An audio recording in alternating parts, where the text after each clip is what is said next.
बोलो श्री कृष्ण कन्हैया लाल की जय।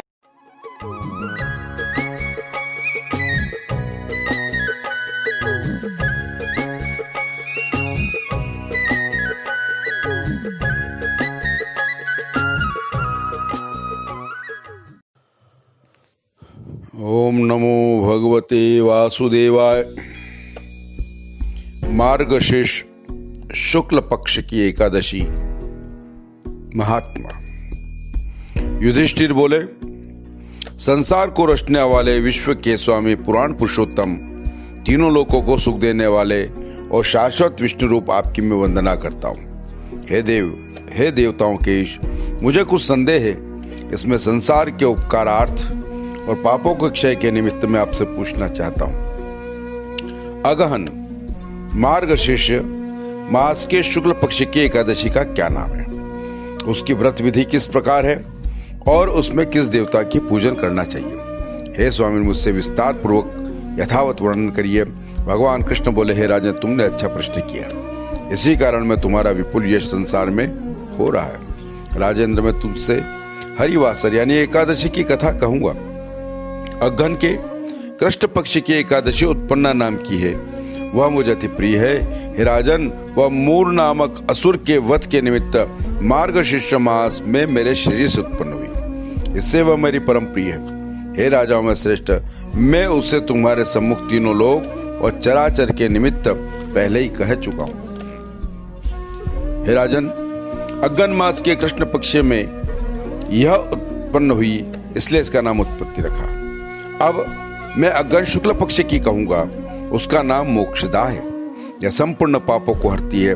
इसमें तुलसी की सुंदर मंजरी और धूप दीप से दामोदर भगवान का यत्नपूर्वक पूजन करे। हे राजन, सुनो, मैं पुराण की शुभ कथा कहूंगा। उसकी कथा सुनने मात्र से वाजपेयी यज्ञ का फल प्राप्त होता है। जिसके माता पिता अथवा पुत्र अधोगति में हो, वे इसके प्रभाव से निस्संदेह स्वर्ग को जाते हैं। हे राजन, इस कारण इसकी महिमा को श्रवण करो। एक सुंदर चंपक नगर में जहाँ विष्णु रहते थे, वहाँ राजाओं में श्रेष्ठ पुत्र के समान प्रजा का पालन करने वाला वेखानस नाम का राजा था। उस नगर में चारों वेद के जानने वाले ब्राह्मण निवास करते थे। राजा का राज्य करता था। एक दिन वह राजा रात्रि में स्वप्न में अपने पिता को नरक में देखकर आश्चर्ययुक्त होकर जल भरे नेत्र से ब्राह्मणों के आगे अपने स्वप्न का वृत्तांत कहने लगा। ब्राह्मणों से कहा कि मैंने अपने पिता को नरक में देखा। तब उन्होंने कहा, हे पुत्र, मेरा उद्धार कर, मैं अधोगति को प्राप्त हूँ। हे ब्राह्मणों, जब से पिता को इस प्रकार कहते हुए मैंने देखा, तब से मुझे सुख नहीं है। ये विशाल राज्य और सुख मेरे लिए असह्य है। घोड़े, हाथी, रथ, ये सब मेरे अच्छे नहीं लगते। कोष से भी सुख नहीं है, इसलिए कुछ भी सुखद नहीं है मुझे। हे श्रेष्ठ ब्राह्मणों, स्त्री तथा पुत्र अच्छे नहीं लगते।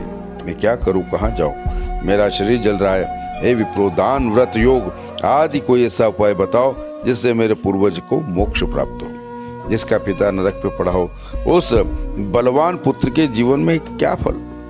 इसका जन्म व्यर्थ है। तो ब्राह्मण बोले, हे राजन, यहाँ से समीप ही पर्वत मुनि का आश्रम है। हे राजसेन, वे भूत भविष्य सब जानते, वहीं जाओ। तो वेखानस इस वृत्तांत को सुनकर ब्राह्मणों और प्रजाओं के सहित पर्वत मुनि के आश्रम पर आए।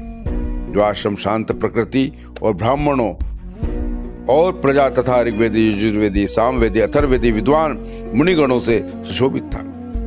वहां मुनियों के सहित द्वितीय ब्रह्मा के समान पर्वत मुनि को देखकर राजा ने प्रणाम किया। मुनि ने सातों अश्वों को अंगों का कुशल पूछा।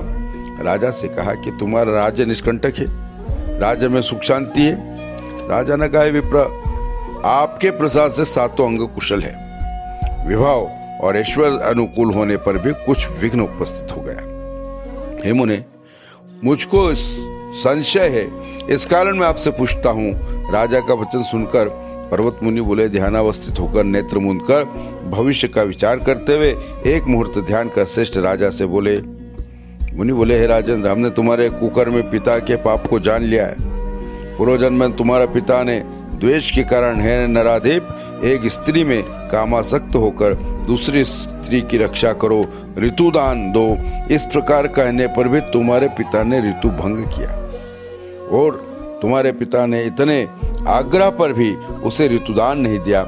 इस पाप से वह नरक में पड़ा है। राजा ने कहा, हे मुनि, किस व्रत दान करने से पाप युक्त नरक से उद्धार होगा, सो उपाय को मुझे कहो। मुनि बोले, अघन शुक्ल पक्ष में मोक्षदा नाम की हर तिथि है, तुम सब लोग उसका व्रत करो और पिता को वो पुण्यदान करो। उस पुण्य के प्रभाव से उनको मोक्ष प्राप्त होगा। तो मुनि का वचन सुनकर राजा अपने महल में आए।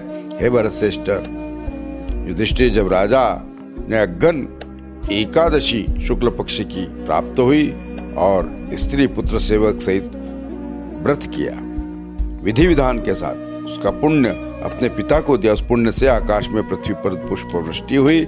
उस पुण्य से वेखानस का पिता देव दूतों से प्रशंसित होता हुआ स्वर्ग को गया और आकाश से राजा वेखानस को स्पष्ट शब्दों में कहा, हे पुत्र, सदा तुम्हारा कल्याण। यह कहने के बाद उस स्वर्गों को चला गया।